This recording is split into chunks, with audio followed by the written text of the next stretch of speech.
Good evening. I'd like to tell you about a friend who is more than just an inspiration. She is somebody that is indelibly the type of person that one would love to run across, let alone befriend. I met this lady, well, I guess it was 1999. I was a captain working with state prisoners in Colorado, and I was new to town. I just transferred in from Texas, and this person, by the name of Renee, was in charge of the programming and therapeutic aspect of an 820-bed facility of nothing but men. She had the ability to get desired results from hardened criminals, and I'm talking about criminals who had committed murder, who were fundamentally very anti-women. And this lady was able to connect in a very positive and very profound professional manner with these inmates. She was able to get done what my team of operational and security people couldn't do with some of the more difficult inmates. That in and of itself is pretty phenomenal.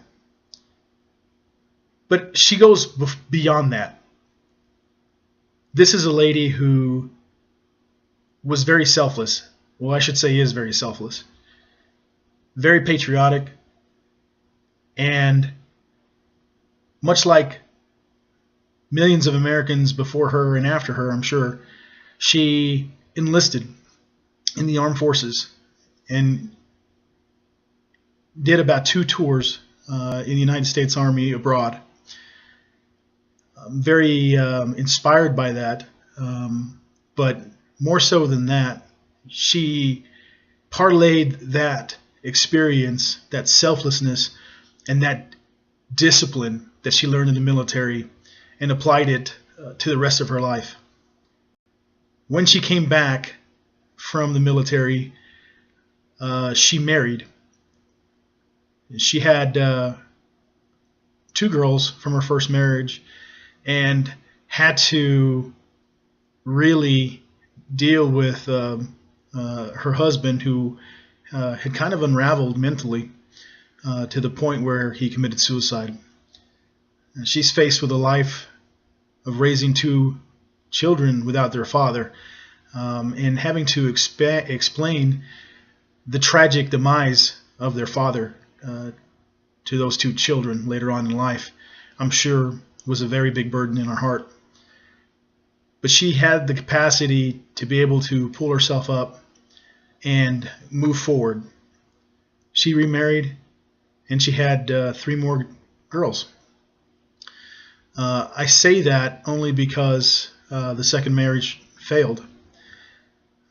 Rather than let that be a hindrance to her, this friend of mine took it upon herself to really flip the script, if you would, and make a positive out of a negative. And so she didn't let that keep her down, and what she did was, while she's raising 5 girls by herself, really with no financial assistance from her second husband, her ex-husband, she goes off and enrolls in a 4-year university. And while she's working 2 jobs and attending school, and she didn't have the luxury of being able to do it online like most of us do, she attended classes and she worked with at-risk youth.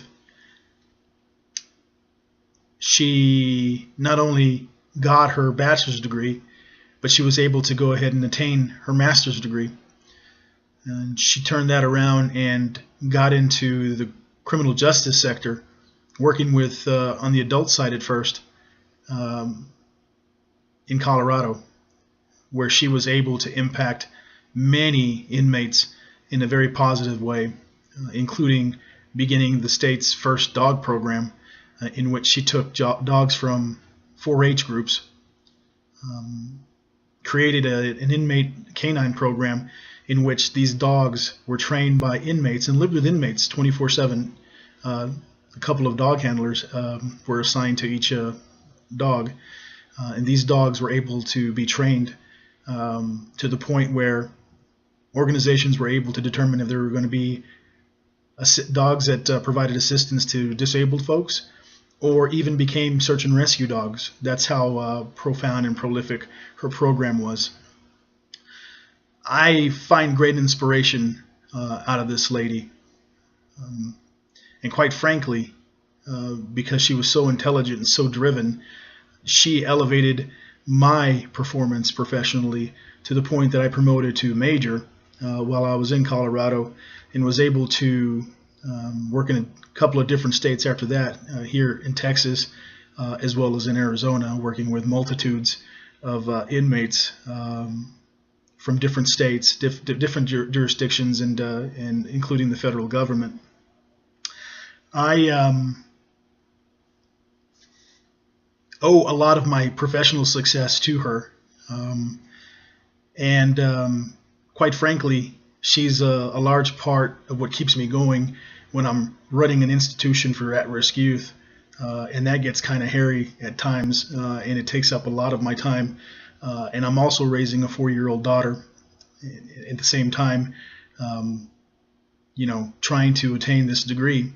And so when things get tough and I want to kind of rest on my laurels a little bit and don't feel like always doing what I need to do, I always think about Renee and how she pushed herself through great odds and never let anything in her life keep her down.